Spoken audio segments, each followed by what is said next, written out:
Once upon a time, in the magical land of Financia, there stood 4 mighty castles, each built to protect the kingdom's treasures from the fearsome dragons that roamed the skies. These weren't just any castles. Oh no! They were special fortresses, each with its own way of keeping gold safe and counting coins. First, we have Castle GAAP, the time capsule fortress. It was a funny old place where the guards loved looking at dusty old books more than shiny new coins. They'd say things like, "This rusty sword is worth exactly what we paid for it 100 years ago. Can you imagine?" The children would giggle, thinking it was like trading their favorite toy for a cookie that had gone stale ages ago. When the junk bond goblins came knocking, the Gap guards just yawned and said, "Our walls are as strong as they were in Grandpa's day." But the clever kids peeking through the windows saw the goblins munching away at the towers. Oh! Then came the discount rate dragon, breathing fire that made everyone's piggy bank shake. The guards kept saying, "Nothing to see here," even as smoke filled the castle. The poor farmers outside were shouting, "Help! Our crops are burning while you're reading ancient scrolls." Finally, the hurricane dragon blew the roof clean off. The guards calmly unrolled a piece of paper and announced, "We'll fix 10% of the roof each year for 10 years.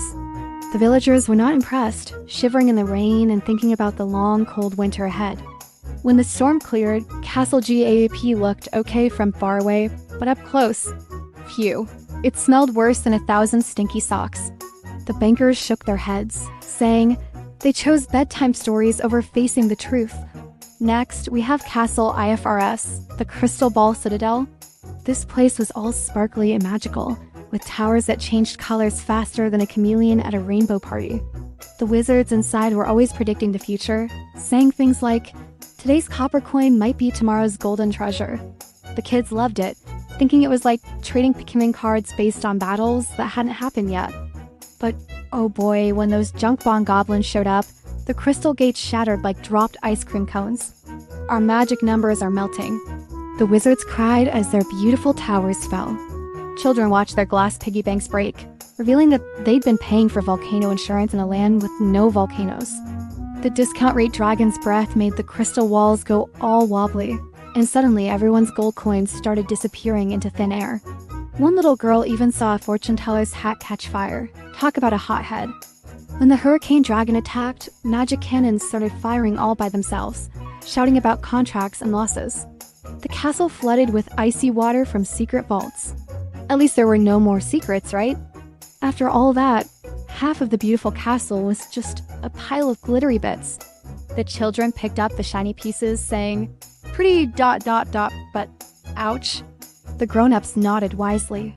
Sometimes the truth hurts, but lies hurt more. Deep underground was Fortress Solvency II, the Doomsday Dungeon. This place was built by people who were always worried about everything.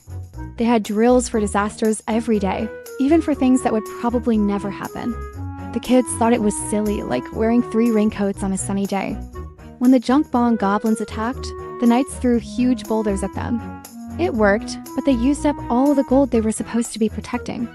The farmers were not happy, saying, "You used our seed money to buy rocks?" The discount rate dragon melted the outer walls, but the knights were ready with special shields. The problem? Making those shields cost so much that there was no money left for fun things like festivals.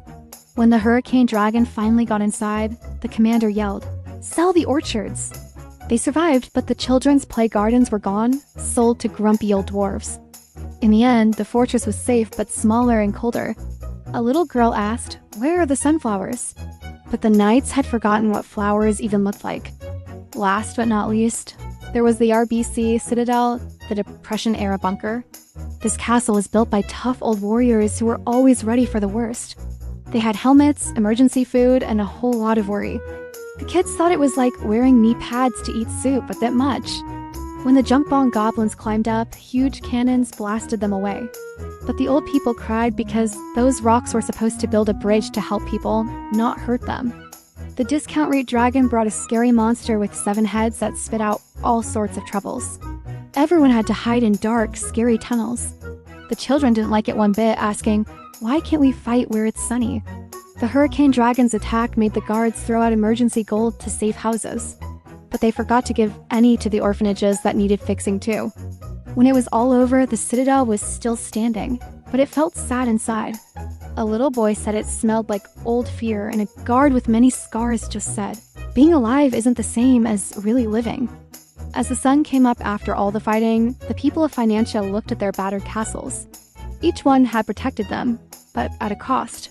The children left little reminders at each castle, things to help the grown-ups remember what was really important. The dragons flew away, but everyone knew they'd be back someday. And the castles?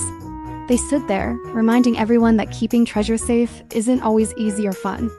Sometimes, the price of safety is higher than anyone wants to pay. In Financia, they learned that every treasure comes with its own ghost, and being too careful can cost you the very things you're trying to protect. But most importantly, they learned that working together and being brave is the best way to face any dragon or any problem that might come their way.